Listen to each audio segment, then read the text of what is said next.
ಜನಸಂಖ್ಯಾ ನಿಯಂತ್ರಣಕ್ಕಾಗಿ ಬಿಜೆಪಿ ಮಸೂದೆ, ನ್ಯಾಯಾಲಯದ ಪಿಟಿಷನ್, ಪ್ರತಿಭಟನೆ, ಸಹಿ ಸಂಗ್ರಹದಂತಹ ಕಸರತ್ತು ಮಾಡ್ತಾ ಇರೋ ಹೊತ್ತಲ್ಲೇ ಮೋಹನ್ ಭಾಗವತ್ 3 ಮಕ್ಕಳನ್ನ ಹೆರಿ ಅಂತ ಕರೆ ಕೊಟ್ಟಿದ್ಯಾಕೆ? ಭಾಗವತ್ ಹೇಳಿಕೆ ವಿರೋಧ ಪಕ್ಷಗಳನ್ನ ಮತ್ತು ಪ್ರಗತಿಪರರನ್ನ ಕೆಡ್ಡಾಕ್ಕೆ ಕೆಡುವ ತಂತ್ರವೇ. ಹಾಗಾದ್ರೆ ಆ ಕೆಡ್ಡ ಯಾವುದು? ಜನಸಂಖ್ಯೆ ವಿಷಯ ಬಂದಾಗಲೆಲ್ಲ ಅದನ್ನ ಮುಸ್ಲಿಂ ಸಮುದಾಯಕ್ಕೆ ತಳಕು ಹಾಕುವ ಬಿಜೆಪಿ ಈ ಹಿಂದೆ ತಂದ ಮಸೂದೆಗಳ ಹಿಡನ್ ಅಜೆಂಡಾಗಳು ಹೇಗಿತ್ತು? ಕೇಂದ್ರ ಸಚಿವ ಗಿರಿರಾಜ್ ಸಿಂಗ್ ನೋಟ್ಬಂದಿ ಮಾಡಿ ಮುಗಿಸಿದ್ದೀವಿ, ಈಗ ನರಬಂದಿ ಮಾಡ್ತೀವಿ ಅಂತ ವಾರ್ನ್ ಮಾಡಿದ್ದಕ್ಕೂ ಭಾಗವತ್ ಹೇಳಿಕೆಗೂ ಸಂಬಂಧ ಇದೆಯಾ? ಮಹಾರಾಷ್ಟ್ರ ಫಲಿತಾಂಶದ ಸುತ್ತ ಎದ್ದಿರುವಂತಹ ಸಂಶಯಗಳ ಚರ್ಚೆಯನ್ನ ಡೈವರ್ಟ್ ಮಾಡಲಿಕ್ಕೆ ಅಂತ ಭಾಗವತ್ ಹೀಗೆ ಹೇಳಿದ್ರ. RSSನ ಸರಸಂಘ ಚಾಲಕ ಮೋಹನ್ ಭಾಗವತ್ ಇತ್ತೀಚೆಗೆ ಒಂದು ಹೇಳಿಕೆಯನ್ನ ನೀಡಿದ್ದಾರೆ. ನಮ್ಮ ಭಾರತೀಯ ಸಂಸ್ಕೃತಿ ಉಳಿಬೇಕು ಅಂತಾದ್ರೆ ದಂಪತಿಗಳು 3 ಮಕ್ಕಳನ್ನ ಹೆರಬೇಕು ಅನ್ನೋದು ಆ ಹೇಳಿಕೆ. ನಿರೀಕ್ಷೆಯಂತೆ ಭಾಗವತರ ಈ ಹೇಳಿಕೆಯ ವಿರುದ್ಧ ಸಾಕಷ್ಟು ವಿರೋಧಗಳು ಕೂಡ ಕೇಳಿ ಬಂದವು, ಈಗಲೂ ಕೇಳಿ ಬರ್ತಿವೆ. ಅಭಿವೃದ್ಧಿಶೀಲ ದೇಶವೊಂದರ ಬಹುದೊಡ್ಡ ಸವಾಲು ಆ ದೇಶದ ಜನಸಂಖ್ಯೆ. ಯಾಕಂದ್ರೆ ಜನಸಂಖ್ಯೆ ಹೆಚ್ಚಿದಷ್ಟು ಸರ್ಕಾರಗಳು ಮೂಲಸೌಕರ್ಯಕ್ಕೆ ಹೆಚ್ಚೆಚ್ಚು ಅನುದಾನವನ್ನ ಮೀಸಲಿಡ್ತಾ ಹೋಗಬೇಕಾಗುತ್ತೆ. ಅಲ್ಲದೆ ಅವಕಾಶಗಳ ಕೊರತೆಯೂ ಸೃಷ್ಟಿಯಾಗುತ್ತೆ. ಇದರಿಂದಾಗಿ ನಿರುದ್ಯೋಗ, ಅನಾರೋಗ್ಯದ ಪ್ರಮಾಣ, ಅಪೌಷ್ಟಿಕತೆ, ಸಾಕ್ಷರತೆಯ ಹಿನ್ನಡೆಯಂತಹ ಸಾಮಾಜಿಕ ಪಿಡುಗುಗಳು ಹೆಚ್ಚಾಗುತ್ತವೆ. ಇವೆಲ್ಲವೂ ಪರೋಕ್ಷವಾಗಿ ದೇಶದ ಸಾಮಾಜಿಕ, ಆರ್ಥಿಕ ಮತ್ತು ಕಾನೂನಾತ್ಮಕ ಸಮಸ್ಯೆಗಳು ಉಲ್ಬಣವಾಗುವಂತೆ ಮಾಡೋದ್ರಿಂದ ದೇಶದ ಒಟ್ಟಾರೆ ಪ್ರಗತಿಯೇ ಕುಂಠಿತವಾಗುತ್ತೆ. ಇಂತಹ ಸಂದರ್ಭದಲ್ಲಿ ಮೋಹನ್ ಭಾಗವತ್ ಅಂತವರು ರಾಷ್ಟ್ರೀಯ ಹಿತಾಸಕ್ತಿಗೆ ವಿರುದ್ಧವಾಗಿ ಈ ರೀತಿ ಹೇಳಿಕೆಗಳನ್ನು ನೀಡಿರೋದ್ರಿಂದ ಸಹಜವಾಗಿಯೇ ಪ್ರಗತಿಪರ ಸಮೂಹ ಅವರ ಮೇಲೆ ಮುಗಿಬಿದ್ದಿದೆ. ಹಾಗೆ ಮುಗಿ ಬೀಳೋದ್ರಲ್ಲಿ ಅರ್ಥನೂ ಇದೆ. ಅಟ್ ದ ಸೇಮ್ ಟೈಮ್ ನಾವೆಲ್ಲ ಮೋಹನ್ ಭಾಗವತ್ ತೋಡಿರುವಂತಹ ಕೆಡ್ಡಕ್ಕೆ ಬೀಳುತ್ತಿದ್ದೇವಾ ಎಂಬ ಅನುಮಾನ ಕಾಡೋಕ್ಕೂ ಸಾಕಷ್ಟು ಕಾರಣಗಳಿವೆ. ಮೊದಲನೇದಾಗಿ ಜನಸಂಖ್ಯಾ ನಿಯಂತ್ರಣದಲ್ಲಿ RSS ಅಥವಾ ಅದರ ರಾಜಕೀಯ ರೂಪವಾದ ಬಿಜೆಪಿಯ ನಿಲುವು ಏನು ಅನ್ನೋದನ್ನ ಅರ್ಥ ಮಾಡಿಕೊಳ್ಳೋಣ. ಸ್ಥಳೀಯ ಸಣ್ಣ ಸಂಗತಿಯಿಂದ ಹಿಡಿದು ಅಂತಾರಾಷ್ಟ್ರೀಯ ವಿದ್ಯಮಾನದವರೆಗೆ ಎಲ್ಲವನ್ನೂ ಧರ್ಮದ ತಕ್ಕಡಿಯಲ್ಲಿಟ್ಟು ತೂಗೋದು ಸಂಘ ಪರಿವಾರದ ಅರ್ಥಾತ್ ಬಿಜೆಪಿಯ ಜಾಯಮಾನ. ಹಿಂದೂಗಳ ಸಂಖ್ಯೆ ಕಡಿಮೆ ಆಗ್ತಾ ಇದೆ, ಮುಸ್ಲಿಮರು ಅಂಕೆ ಇಲ್ಲದೆ ಮಕ್ಕಳನ್ನ ಹುಟ್ಟಿಸ್ತಿರೋದ್ರಿಂದ ಅವರ ಸಂಖ್ಯೆ ಹೆಚ್ಚಾಗ್ತಾ ಇದೆ ಅನ್ನೋದು ಅವರ ಪಬ್ಲಿಕ್ ನರೇಟಿವ್. ಹಾಗಾಗಿ ಸಾಧ್ವಿ ರೀತಾಂಬರ, ಗೋವಿಂದ್ ಮಹಾರಾಜ್, ಯತಿ ನರಸಿಂಹಾನಂದ ತರಹದ ಹಿಂದುತ್ವವಾದಿ ಕಾವಿದಾರಿಗಳು ಮಾತ್ರವಲ್ಲದೆ ಹರೀಶ್ ಪೂಂಜಾ ತರಹದ ಬಿಜೆಪಿ ಶಾಸಕರು ಕೂಡ ಆಗಿಂದಾಗೆ ಹಿಂದೂಗಳು ಹೆಚ್ಚು ಮಕ್ಕಳನ್ನ ಹೆರಬೇಕು ಅನ್ನುವಂಥ ವಿವಾದಾತ್ಮಕ ಹೇಳಿಕೆಗಳನ್ನ ನೀಡುತ್ತಾ ಬಂದಿದ್ದಾರೆ. ದೇಶದ ಒಟ್ಟಾರೆ ಪ್ರಗತಿಯನ್ನ ಬಾಧಿಸುವಂತಹ ಜನಸಂಖ್ಯಾ ನಿಯಂತ್ರಣದಲ್ಲೂ ಹೀಗೆ ಧರ್ಮವನ್ನ ಬೆರೆಸಿ ರಾಜಕಾರಣ ಮಾಡೋದು ನಿಜಕ್ಕೂ ವಿಪರ್ಯಾಸ. ಆದ್ರೆ ಇಂತಹ ವಿಚಾರಗಳಿಂದಲೇ ತಮ್ಮ ವೋಟ್ ಬ್ಯಾಂಕ್ ಅನ್ನ ಕನ್ಸಾಲಿಡೇಟ್ ಮಾಡ್ಕೋಬಹುದು ಅನ್ನೋದನ್ನ ಚೆನ್ನಾಗಿ ಅರ್ಥ ಮಾಡ್ಕೊಂಡಿರುವಂತಹ ಸಂಘ ಪರಿವಾರ ಆಗಿಂದಾಗೆ ಇಂತಹ ಹೇಳಿಕೆಗಳು ಹೊರಬರುವಂತೆ ನೋಡ್ಕೊಳ್ತಿರುತ್ತೆ. ಅದರ ಭಾಗವಾಗಿ ಮೋಹನ್ ಭಾಗವತ್ ಅವರ ಈ ಹೇಳಿಕೆಯೂ ಬಂದಿದೆ ಅಂತ ನಾವು ಅಂದ್ಕೊಳ್ಬಹುದು. ಆದ್ರೆ ಇದು ಅರ್ಧ ಸತ್ಯ ಮಾತ್ರ. ಯಾಕಂದ್ರೆ ಮೂಲತಃ ಹಿಪೋಕ್ರಿಟಿಕ್ ಆದಂತಹ ಸಂಘ ಪರಿವಾರ ಒಂದು ಕಡೆ ಹೆಚ್ಚು ಮಕ್ಕಳನ್ನ ಹೆರುವಂತೆ ಹಿಂದೂಗಳಿಗೆ ಕರೆ ನೀಡುತ್ತಲೇ ಮತ್ತೊಂದು ಕಡೆ ಮುಸ್ಲಿಮರು ಹೆಚ್ಚು ಮಕ್ಕಳನ್ನ ಹೆತ್ತು ದೇಶದ ಪ್ರಗತಿಗೆ ಅಡ್ಡಿಯಾಗ್ತಿದ್ದಾರೆ ಎಂಬ ವಾದವನ್ನ ಕೂಡ ತೇಲಿ ಬಿಡ್ತಾ ಇರುತ್ತೆ. ಹಿಂದೂಗಳು ಜನಸಂಖ್ಯೆ ನಿಯಂತ್ರಣವನ್ನ ಕಟ್ಟುನಿಟ್ಟಾಗಿ ಪಾಲಿಸಿಕೊಂಡು ಬರ್ತಾ ಇದ್ದಾರೆ, ಆದ್ರೆ ಮುಸ್ಲಿಮರು ಇದನ್ನ ಪಾಲಿಸ್ತಿಲ್ಲ. ಓಲೈಕೆ ರಾಜಕಾರಣದಲ್ಲಿ ಅವರಿಗೆ ರಿಯಾಯಿತಿಯನ್ನ ಕೊಡಲಾಗಿದೆ ಅನ್ನೋದು ಸಂಘ ಪರಿವಾರದ ಒಟ್ಟಾರೆ ವಾದ. ಪರಿಸ್ಥಿತಿ ನಿಜಕ್ಕೂ ಹೀಗಿದೆಯಾ? ಕೇಂದ್ರ ಸರ್ಕಾರವೇ ಬಿಡುಗಡೆಗೊಳಿಸಿರುವಂತಹ ದತ್ತಾಂಶಗಳನ್ನು ನೋಡೋದಾದ್ರೆ 1992ರಿಂದ 2021 ನಡುವಿನ ಅವಧಿಯಲ್ಲಿ ಮುಸ್ಲಿಂ ಮಹಿಳೆಯರ ಸಂತಾನೋತ್ಪತ್ತಿ ಪ್ರಮಾಣ 4.41ರಿಂದ 2.36ಕ್ಕೆ ಇಳಿಕೆಯಾಗಿದೆ. ಅದೇ ಅವಧಿಯಲ್ಲಿ ಹಿಂದೂ ಮಹಿಳೆಯರ ಸಂತಾನೋತ್ಪತ್ತಿ ಪ್ರಮಾಣ 3.3ರಿಂದ 1.94ಕ್ಕೆ ಇಳಿಕೆಯಾಗಿದೆ. ಅಂದ್ರೆ ಹಿಂದೂ ಮಹಿಳೆಯರಲ್ಲಿ ಮಕ್ಕಳನ್ನ ಹೆರುವ ದರ 1.34ರಷ್ಟು ಕಡಿಮೆಯಾಗಿದ್ರೆ ಮುಸ್ಲಿಂ ಮಹಿಳೆಯರಲ್ಲಿ 2.4ರಷ್ಟು ಕಡಿಮೆಯಾಗಿದೆ. ಇನ್ನೂ ಸರಳವಾಗಿ ಹೇಳಬೇಕು ಅಂದ್ರೆ ಮೊದಲು 4 ಮಕ್ಕಳನ್ನ ಹೆರ್ತಿದ್ದಂತಹ ಮುಸ್ಲಿಂ ಮಹಿಳೆಯರು ಈಗ 2 ಮಕ್ಕಳಿಗೆ ಸೀಮಿತವಾಗಿದ್ರೆ 3 ಮಕ್ಕಳನ್ನ ಹೆರ್ತಿದ್ದಂತಹ ಹಿಂದೂ ಮಹಿಳೆಯರು ಈಗ 2 ಮಕ್ಕಳಿಗೆ ಸೀಮಿತಗೊಂಡಿದ್ದಾರೆ. ಸಾರಾಂಶದಲ್ಲಿ ನೋಡಿದಾಗ ಮುಸ್ಲಿಂ ಮಹಿಳೆಯರಲ್ಲಿ ಮಕ್ಕಳನ್ನ ಹೆರುವ ಪ್ರಮಾಣ ಹಿಂದೂ ಮಹಿಳೆಯರಿಗಿಂತ ಹೆಚ್ಚಿನ ವೇಗದಲ್ಲಿ ನಿಯಂತ್ರಣವಾಗ್ತಾ ಇದೆ. ಆದರೂ ಇಂತಹ ವಾಸ್ತವ ಸಂಗತಿಗಳನ್ನ ನಿರ್ಲಕ್ಷಿಸಿ ಮುಸ್ಲಿಮರು ಹೆಚ್ಚು ಮಕ್ಕಳನ್ನ ಹೆರ್ತಿದ್ದಾರೆ, ಅವರ ಸಂಖ್ಯೆ ಹೆಚ್ಚಾಗ್ತಿದೆ ಎಂಬಂತಹ ಪ್ರೊಪಗಂಡಿಕ್ ಆದಂತಹ ಪೂರ್ವಾಗ್ರಹಗಳನ್ನ ಸಂಘ ಪರಿವಾರ ಪ್ರಚಾರ ಮಾಡ್ತಿದೆ. ಅಂತಹ ಪ್ರೊಪಗಾಂಡವನ್ನೇ ಬಳಸಿಕೊಂಡು ಮುಸ್ಲಿಮರ ಜನಸಂಖ್ಯೆ ವೃದ್ಧಿಗೆ ನಿಯಂತ್ರಣ ಹೇರಬೇಕು ಅಂತ ಪಬ್ಲಿಕ್ ಒಪಿನಿಯನ್ ಅನ್ನ ಕ್ರಿಯೇಟ್ ಮಾಡುವಲ್ಲೂ ಕಾರ್ಯಪ್ರವೃತ್ತವಾಗಿದೆ. ಹಾಗಾದ್ರೆ ಈ ಎರಡೂ ವಾದಗಳಲ್ಲಿ ಅಂದ್ರೆ ಹಿಂದೂಗಳು ಹೆಚ್ಚು ಮಕ್ಕಳನ್ನ ಹೆರಬೇಕು ಅಥವಾ ಜನಸಂಖ್ಯೆಗೆ ನಿಯಂತ್ರಣ ಹಾಕಬೇಕು ಎಂಬ ವಾದಗಳಲ್ಲಿ ಅದು ಯಾವುದಕ್ಕೆ ಹೆಚ್ಚು ಅಥೆಂಟಿಸಿಟಿ ನೀಡುತ್ತೆ? ಮೋಹನ್ ಭಾಗವತರ ಪ್ರಸ್ತುತ ಹೇಳಿಕೆ ಹಿಂದಿರುವ ಒಳಸುಳಿ ಅರ್ಥ ಆಗಬೇಕು ಅಂದ್ರೆ ಈ ಪ್ರಶ್ನೆಯನ್ನ ಮೊದಲು ನಾವು ಕ್ಲಾರಿಫೈ ಮಾಡ್ಕೋಬೇಕು.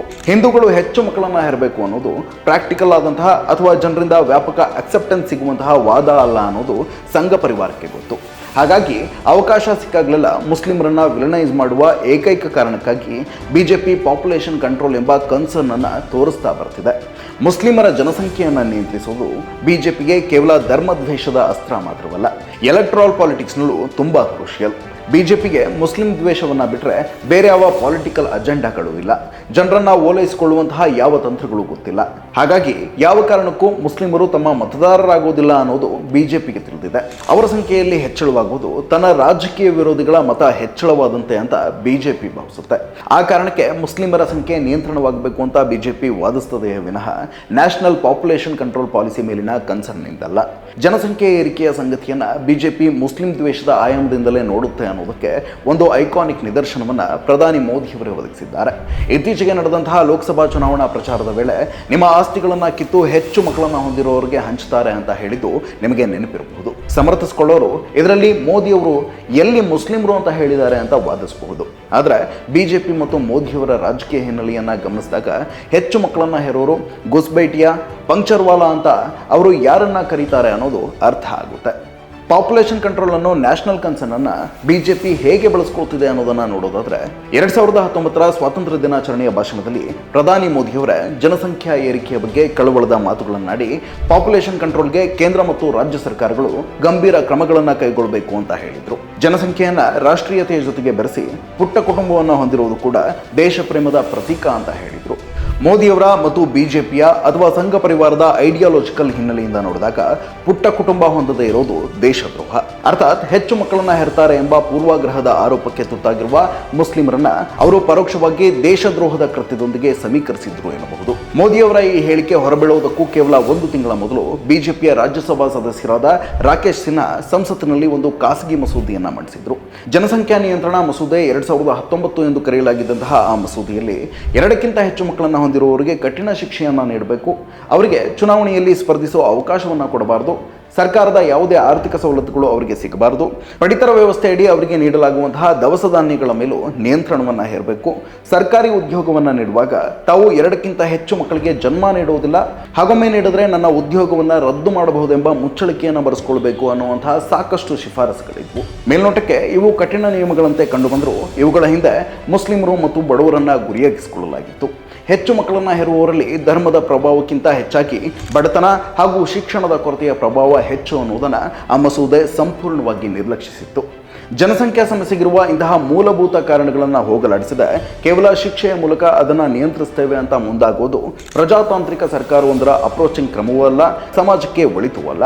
ಮೇಲ್ನೋಟಕ್ಕೆ ಇದೊಂದು ಕ್ರಾಂತಿಕಾರಿ ಮಸೂದೆ ಹಾಗೂ ಧಾರ್ಮಿಕ ಪೂರ್ವಾಗ್ರಹವಿಲ್ಲದ ಮಸೂದೆಯಂತೆ ಕಂಡುಬಂದರೂ ಮುಸ್ಲಿಮರು ಹೆಚ್ಚು ಮಕ್ಕಳನ್ನ ಹೆರ್ತಾರೆ ಎಂಬ ಆರೋಪವನ್ನು ಬಳಸಿಕೊಂಡು ಆ ಸಮುದಾಯವನ್ನ ಸರ್ಕಾರದ ಸವಲತ್ತುಗಳಿಂದ ದೂರವಿರಿಸಬೇಕು ಅನ್ನುವಂತಹ ಹಿಡನ್ ಅಜೆಂಡಾ ಆ ಮಸೂದೆಯ ಹಿಂದೆ ವ್ಯಕ್ತವಾಗುತ್ತಿತ್ತು. ಮಸೂದೆಯ ಕುರಿತು ಈ ಎಲ್ಲ ಆಯಾಮಗಳಿಂದ ಪ್ರಶ್ನೆಗಳು ಭುಗಿಲಿದ್ದ ನಂತರ 2022ರಲ್ಲಿ ಕೇಂದ್ರ ಸರ್ಕಾರ ಆ ಮಸೂದೆಯನ್ನ ಅಮಾನ್ಯ ಮಾಡಿತು. ಜನಸಂಖ್ಯಾ ನಿಯಂತ್ರಣದ ಹೆಸರಿನಲ್ಲಿ ಮುಸ್ಲಿಮರನ್ನ ವಿಲನೈಸ್ ಮಾಡುವ ಅಥವಾ ಅವರನ್ನ ಕಾರ್ನರಿಂಗ್ ಮಾಡುವ ಬಿಜೆಪಿಯ ಈ ಯತ್ನ ಎಷ್ಟು ಸ್ಟ್ರಾಟಜಿಕ್ ಆಗಿತ್ತೆಂದ್ರೆ ರಾಕೇಶ್ ಸಿನ್ಹಾ ಮಂಡಿಸಿದ್ದ ಮಸೂದೆ ಇನ್ನೂ ಸಂಸತ್ತಿನ ಮುಂದೆ ಚರ್ಚೆಯಲ್ಲಿರುವಾಗಲೇ 2021ರಲ್ಲಿ ಮೀರತ್ನ ಮತ್ತೋರ್ವ ಬಿಜೆಪಿ ಸಂಸದ ರಾಜೇಂದ್ರ ಅಗರ್ವಾಲ್ ಜನಸಂಖ್ಯಾ ನಿಯಂತ್ರಣದ ಮತ್ತೊಂದು ಮಸೂದೆಯನ್ನ ಮಂಡಿಸಿದ್ರು. ಒನ್ಸ್ ಅಗೇನ್ ಜನಸಂಖ್ಯೆ ನಿಯಂತ್ರಣದ ಹೆಸರಿನಲ್ಲಿ ಸತ್ಯ ಸಂಗತಿಗಳನ್ನ ಹೊರಗಿಟ್ಟು ಮುಸ್ಲಿಂ ಸಮುದಾಯವನ್ನ ಕಳಂಕಿತವಾಗಿಸುವ ಮತ್ತು ಸರ್ಕಾರದ ಸವಲತ್ತುಗಳಿಂದ ವಂಚಿತವಾಗಿಸುವ ಹಿಡನ್ ಅಜೆಂಡಾ ಇದರಲ್ಲೂ ಪ್ರತಿಫಲಿತವಾಗ್ತಿತ್ತು. ಅಷ್ಟೇ ಅಲ್ಲ, 2021ರಲ್ಲಿ ಯೋಗಿ ಆದಿತ್ಯನಾಥ್ ನೇತೃತ್ವದ ಉತ್ತರ ಪ್ರದೇಶದ ಬಿಜೆಪಿ ಸರ್ಕಾರ ಉತ್ತರ ಪ್ರದೇಶ ಜನಸಂಖ್ಯಾ ನಿಯಂತ್ರಣ ಮಸೂದೆ 2021 ಎಂಬ ಮಸೂದೆಯನ್ನ ಮಂಡಿಸೋಕೆ ಸಿದ್ಧತೆಯನ್ನ ನಡೆಸಿತ್ತು. ಅಲ್ಲಿನ ಕಾನೂನು ಆಯೋಗವು ಈ ಕುರಿತು ಮಸೂದೆಯ ಕರಡನ್ನ ಸಿದ್ಧಪಡಿಸಿ ಸರ್ಕಾರಕ್ಕೆ ಒಪ್ಪಿಸಿದೆ. ಅದನ್ನ 2 ಚೈಲ್ಡ್ ಪಾಲಿಸಿ ಅಂತಲೇ ಕರೆಯಲಾಗ್ತಿದೆ. ಅದರಲ್ಲೂ ಕೂಡ 2ಕ್ಕಿಂತ ಹೆಚ್ಚು ಮಕ್ಕಳು ಹೊಂದಿರೋರಿಗೆ ಸರ್ಕಾರಿ ಉದ್ಯೋಗವನ್ನ ಕೊಡಬಾರದು, ಒಂದೊಮ್ಮೆ ಈಗಾಗಲೇ ಉದ್ಯೋಗದಲ್ಲಿದ್ದರೆ ಅವರಿಗೆ ಬಡ್ತಿಯನ್ನ ನೀಡಬಾರದು, ಸರ್ಕಾರಿ ಬ್ಯಾಂಕ್ಗಳಿಂದ ಸಾಲ ಸೌಲಭ್ಯವನ್ನ ನೀಡಬಾರದು, ಪಡಿತರ ವ್ಯವಸ್ಥೆಯಲ್ಲಿ ಕಡಿತ ಮಾಡಬೇಕು, ಚುನಾವಣೆಗಳಿಗೆ ಸ್ಪರ್ಧಿಸದಂತೆ ನಿರ್ಬಂಧ ಹೇರಬೇಕು ಅನ್ನುವಂತಹ ಇವೇ ಮೊದಲಾದ ಶಿಫಾರಸುಗಳಿರುವಂತಹ ವಿಚಾರ ಮಾಧ್ಯಮಗಳಿಂದ ಬೆಳಕಿಗೆ ಬಂದಿತ್ತು. ಯಥಾ ಪ್ರಕಾರ ಜನಸಂಖ್ಯಾ ನಿಯಂತ್ರಣವೆಂಬ ವಿಶಾಲ ರಾಷ್ಟ್ರೀಯ ಹಿತಾಸಕ್ತಿಗಿಂತ ಹೆಚ್ಚಾಗಿ ನಿರ್ದಿಷ್ಟ ಧರ್ಮಾಧಾರಿತ ಸಮುದಾಯಗಳನ್ನು ಮತ್ತು ಎಲ್ಲಾ ಧರ್ಮಗಳ ಬಡವರನ್ನ ಸರ್ಕಾರದ ಸೌಲಭ್ಯಗಳಿಂದ ಹೊರಗಿಡುವ, ಆ ಮೂಲಕ ಅವರ ಸಾಮಾಜಿಕ ಏಳಿಗೆಗೆ ಹಿನ್ನಡೆ ಉಂಟು ಮಾಡುವ ಹುನ್ನಾರ ಇದರ ಹಿಂದಿದೆ ಎಂಬ ಅಭಿಪ್ರಾಯ ವ್ಯಕ್ತವಾಗಿದ್ದರಿಂದ ಯೋಗಿಯವರ ಸರ್ಕಾರ ಅದನ್ನ ಇನ್ನೂ ಮಂಡಿಸದೆ ತನ್ನ ಬಳಿಯೇ ಇಟ್ಕೊಂಡಿದೆ. ತೀರಾ ಇತ್ತೀಚೆಗೆ ಅಂದ್ರೆ ಕಳೆದ ವರ್ಷ 2023ರ ಅಕ್ಟೋಬರ್ನಲ್ಲಿ ದೆಹಲಿಯ ಗಾಜಿಪುರ್ ಗಡಿಯಲ್ಲಿ ಜನಸಂಖ್ಯಾ ಸಮಾಧಾನ ಫೌಂಡೇಶನ್ ಎಂಬ ಸಂಸ್ಥೆಯೊಂದು ದೊಡ್ಡ ಪ್ರತಿಭಟನೆಯನ್ನ ನಡೆಸಿತು. ಜನಸಂಖ್ಯಾ ನಿಯಂತ್ರಣಕ್ಕೆ ಸರ್ಕಾರ ಗಂಭೀರ ಕ್ರಮಗಳನ್ನು ಕೈಗೊಳ್ಳಬೇಕು ಅಂತ ಒತ್ತಾಯಿಸಿ 1 ಕೋಟಿ ಸಹಿಗಳನ್ನು ಸಂಗ್ರಹಿಸಿದ್ದ ಮನವಿ ಪತ್ರವನ್ನು ಪ್ರಧಾನಿಯವರಿಗೆ ನೀಡಬೇಕು ಅನ್ನುವುದು ಅವರ ಒತ್ತಾಯ. ಆ ಫೌಂಡೇಶನ್ ತಾನು ಯಾವುದೇ ನಿರ್ದಿಷ್ಟ ಸಮುದಾಯಗಳ ವಿರುದ್ಧ ಈ ಹೋರಾಟ ಮಾಡ್ತಿಲ್ಲ ಅಂತ ಹೇಳ್ತಿದ್ರು.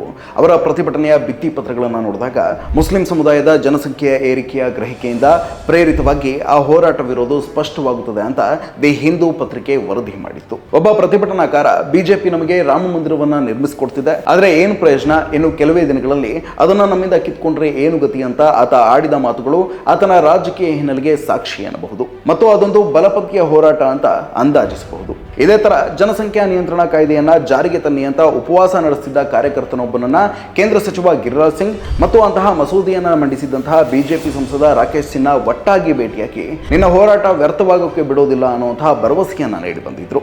ಅದಾದ ಸ್ವಲ್ಪ ದಿನಕ್ಕೆ ಗಿರಿರಾಜ್ ಸಿಂಗ್ ನೋಟ್ ಬಂದಿಯನ್ನ ಮಾಡಿದ ರೀತಿ ನರಬಂದಿಯನ್ನು ಮಾಡುವ ಕಾಲ ಬಂದಿದೆ ಅನ್ನುವಂತಹ ಹೇಳಿಕೆಯನ್ನ ನೀಡಿದ್ರು.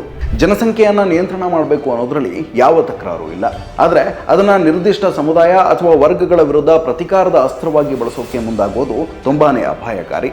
ಗಿರಿರಾಜ್ ಸಿಂಗ್ ಅವರ ಹೇಳಿಕೆಗಳು ಕೂಡ ಆ ರೀತಿ ಧ್ವನಿಸಿದ್ದವು. 2019ರಲ್ಲಿ ಅಂದ್ರೆ ಮೋದಿಯವರು ಜನಸಂಖ್ಯೆ ನಿಯಂತ್ರಣವನ್ನ ರಾಷ್ಟ್ರ ಪ್ರೇಮದೊಂದಿಗೆ ತಳುಕು ಹಾಕಿ ಭಾಷಣ ಮಾಡಿದ ಕೆಲವೇ ದಿನಗಳಲ್ಲಿ ಬಿಜೆಪಿ ಕಾರ್ಯಕರ್ತನೊಬ್ಬ ಜನಸಂಖ್ಯಾ ನಿಯಂತ್ರಣಕ್ಕೆ ಸಂಬಂಧಿಸಿ ನಿಯಮ ರೂಪಿಸುವುದು ಸಂಸತ್ತಿನ ಕರ್ತವ್ಯವೇ ಹೊರತು ನ್ಯಾಯಾಲಯದ ವ್ಯಾಪ್ತಿಗೆ ಬರುವುದಿಲ್ಲ ಎಂಬ ತೀರ್ಪು ಕೊಟ್ಟಿದ್ದಂತಹ ದೆಹಲಿ ಹೈಕೋರ್ಟ್ ವಿರುದ್ಧವೇ ಸುಪ್ರೀಂ ಕೋರ್ಟ್ಗೆ ಮೇಲ್ಮನವಿಯನ್ನ ಸಲ್ಲಿಸಿದ್ದ. ಅಷ್ಟೇ ಯಾಕೆ, ಈ ವರ್ಷ ಮಂಡಿಸಿದ ಬಜೆಟ್ನಲ್ಲಿ ಕೇಂದ್ರ ವಿತ್ತ ಸಚಿವೆ ನಿರ್ಮಲಾ ಸೀತಾರಾಮನ್ ಅವರು ಜನಸಂಖ್ಯಾ ನಿಯಂತ್ರಣಕ್ಕಾಗಿ ಇದುವರೆಗೆ ತೆಗೆದುಕೊಂಡಂತಹ ಕ್ರಮಗಳ ಸಫಲತೆಯ ಪರಿಶೀಲನೆಗಾಗಿ ಒಂದು ಹೈಪವರ್ ಕಮಿಟಿಯನ್ನ ಸ್ಥಾಪಿಸಲಾಗುವುದು ಅಂತ ಹೇಳಿದ್ದಾರೆ. ಈ ಎಲ್ಲ ಸಂಗತಿಗಳನ್ನು ಸೂಕ್ಷ್ಮವಾಗಿ ಗಮನಿಸಿದಾಗ ಮುಸ್ಲಿಂ ಸಮುದಾಯವನ್ನ ಕಳಂಕಿತಗೊಳಿಸುವ ಅವಕಾಶವಿರುವ ಕಾರಣಕ್ಕೆ ಜನಸಂಖ್ಯಾ ನಿಯಂತ್ರಣಕ್ಕೆ ಬಿಜೆಪಿ ಉತ್ಸಾಹ ತೋರ್ತಾ ಇರೋದು ಇಲ್ಲಿ ಸ್ಪಷ್ಟವಾಗ್ತಾ ಇದೆ. ಬಿಜೆಪಿ ಇಂತಹ ತಯಾರಿಯಲ್ಲಿರುವಾಗ ಅದರ ಐಡಿಯಾಲಜಿಕಲ್ ಗಾಡ್ ಫಾದರ್ ಆದ ಮೋಹನ್ ಭಾಗವತ್ ಅವರು 3 ಮಕ್ಕಳನ್ನ ಹೆರಿ ಅಂತ ಕರೆ ಕೊಡ್ತಾರೆ ಅಂದ್ರೆ ಏನರ್ಥ? ವಿರೋಧ ಪಕ್ಷಗಳನ್ನ ಮತ್ತು ಪ್ರಗತಿಪರರನ್ನ ಕೆಡವಲು ತೋಡಿರುವ ಕೆಡ್ಡ ಅಂತ ಅರ್ಥ. ಹೌದು, ನಾವೀಗ ದೇಶ ಸಿಲುಕಿರುವಂತಹ ದುಸ್ಥಿತಿ, ನಿರುದ್ಯೋಗ, ಮೂಲ ಸೌಕರ್ಯಗಳ ಕೊರತೆ, ಆರ್ಥಿಕ ಅಸಮಾನತೆಯಂತಹ ಅಂಕಿಅಂಶಗಳನ್ನು ಮುಂದಿಟ್ಟು ಭಾಗವತ್ ಅವರ ಈ ಹೇಳಿಕೆ ರಾಷ್ಟ್ರೀಯ ಹಿತಾಸಕ್ತಿಗೆ ಎಷ್ಟು ಅಪಾಯಕಾರಿ ಅಂತ ವಾದಿಸ್ತೇವೆ. ಜೊತೆಗೆ ದೇಶದ ಪ್ರಗತಿಗೆ ಜನಸಂಖ್ಯಾ ನಿಯಂತ್ರಣ ಎಷ್ಟು ತುರ್ತು ಕ್ರಮ ಎಂಬುದನ್ನು ಸಾರಿ ಹೇಳ್ತಿದ್ದೇವೆ. ಈಗ ಬಿಜೆಪಿ ತನ್ನ ಸೈದ್ಧಾಂತಿಕ ದುರುದ್ದೇಶಗಳಿಂದ ಕೂಡಿದ ಜನಸಂಖ್ಯಾ ನಿಯಂತ್ರಣ ಮಸೂದೆಯನ್ನ ದಿಢೀರಂತ ಮಂಡಿಸ್ತು ಅಂತ ಇಟ್ಕೊಳ್ಳಿ. ಆಗ ಭಾಗವತ್ ಹೇಳಿಕೆಯನ್ನ ವಿರೋಧಿಸುತ್ತಿರುವಂತಹ ನಾವು ನಮ್ಮದೇ ವಾದಗಳಲ್ಲಿ ಸಿಕ್ಕಿ ಹಾಕೊಳ್ತೇವೆ. ನಾವು ಈಗಾಗಲೇ ಭಾಗವತ್ ಹೇಳಿಕೆ ವಿರೋಧಿಸುವ ಭರಾಟೆಯಲ್ಲಿ ಜನಸಂಖ್ಯಾ ನಿಯಂತ್ರಣದ ಕುರಿತು ಜನಾಭಿಪ್ರಾಯವನ್ನ ರೂಪಿಸಿರ್ತೀವಿ. ಕೋಮು ದುರುದ್ದೇಶದ ಮತ್ತು ಬಡವರ ವಿರೋಧಿಯಾಗಬಲ್ಲ ಜನಸಂಖ್ಯಾ ನಿಯಂತ್ರಣ ಕಾಯ್ದೆಯನ್ನ ಬಿಜೆಪಿ ಸರ್ಕಾರ ತರಲು ಮುಂದಾದ್ರೆ ನಾವು ನಿರುತ್ತರರಾಗಬೇಕಾಗುತ್ತೆ. ಹಾಗೊಮ್ಮೆ ವಿರೋಧಿಸೋಕೆ ಮುಂದಾದ್ರೂ ಕೂಡ ಭಾಗವತ್ ಮಾತುಗಳನ್ನ ವಿರೋಧಿಸುವಾಗ ಜನಸಂಖ್ಯೆ ನಿಯಂತ್ರಣದ ಬಗ್ಗೆ ಅಂಕಿಅಂಶಗಳ ಸಮೇತ ಮಾತನಾಡಿದ್ದ ನೀವು ಇದೀಗ ಸರ್ಕಾರವೇ ಜನಸಂಖ್ಯಾ ನಿಯಂತ್ರಣಕ್ಕೆ ಕಾಯ್ದೆ ತಂದಾಗ ಯಾಕೆ ವಿರೋಧಿಸುತ್ತಿದ್ದೀರಿ? ನಿಮ್ಮದು ಧರ್ಮ ತುಷ್ಟೀಕರಣದ ದ್ವಂದ್ವವಲ್ವೇ ಎಂಬ ಪ್ರಶ್ನೆಗಳನ್ನ ಜನರ ಪ್ರಶ್ನೆಗಳ ರೀತಿ ಬಿಜೆಪಿ ಬೆಂಬಲಿತ ಮೀಡಿಯಾಗಳು ಮುಂದಿಡುತ್ತವೆ. ಹೀಗೆ ಸುಲಭವಾಗಿ ನಮ್ಮ ಕಾಳಜಿಗೆ ಅವರು ಹಿಪೋಕ್ರಸಿಯ ಲೇಬಲ್ ಅಂಟಿಸಿಬಿಡ್ತಾರೆ. ಜನರು ಕೂಡ ನಮ್ಮ ನಿಲುವುಗಳ ಬಗ್ಗೆ ದ್ವಂದ್ವಗೊಳ್ಳುತ್ತಾರೆ. ಈ ಹಿಂದೆ ಯಾವ ಮಸೂದೆಗಳನ್ನ ಮಂಡಿಸೋಕೆ ಅವರಿಗೆ ಕಷ್ಟವಾಗಿತ್ತೋ ಅದನ್ನ ಅವರು ಸುಲಭವಾಗಿ ಈಡೇರಿಸಿಕೊಳ್ತಾರೆ. ಈ ಉದ್ದೇಶದಿಂದಲೇ ಮೋಹನ್ ಭಾಗವತ್ ತಮ್ಮ ಇಡೀ ಸಂಘ ಪರಿವಾರ ಮತ್ತು ಬಿಜೆಪಿಯ ಪ್ರಯತ್ನಗಳಿಗೆ ವಿರುದ್ಧವೆನಿಸುವ ಈ ಹೇಳಿಕೆಯನ್ನ ನೀಡಿದ್ದಾರಾ ಎಂಬ ಎಚ್ಚರಿಕೆಯ ಹೆಜ್ಜೆ ಇಡಬೇಕಿದೆ. ಅಂದಹಾಗೆ ಮಹಾರಾಷ್ಟ್ರದ ಫಲಿತಾಂಶದ ಕುರಿತು ಬಿಜೆಪಿ ನಡೆಸಿರಬಹುದಾದ ಎಲೆಕ್ಟ್ರಾಲ್ ಫ್ರಾಡ್ನ ಸುತ್ತ ಗಂಭೀರ ಚರ್ಚೆ ಮತ್ತು ಹೋರಾಟಗಳು ರೂಪುಗೊಳ್ಳುತ್ತಾ ಇರುವಂತಹ ಈ ಹೊತ್ತಿನಲ್ಲಿ ಅದನ್ನ ಡೈವರ್ಟ್ ಮಾಡೋದಕ್ಕೆಂದೇ ಭಾಗವತ್ ಈ ಹೇಳಿಕೆಯ ವಿವಾದ ಎಬ್ಬಿಸಿದ್ದಾರಾ ಅನ್ನುವಂತಹ ಮಾತುಗಳು ಕೂಡ ಕೇಳಿ ಬರ್ತಿವೆ. ಈಗ ನಾವು ಎದುರಿಸ್ತಾ ಇರುವಂತಹ ಪರಿಸ್ಥಿತಿಯಲ್ಲಿ ಯಾವುದನ್ನು ಕೂಡ ತಳ್ಳಿ ಹಾಕಬೇಕಾಗದು.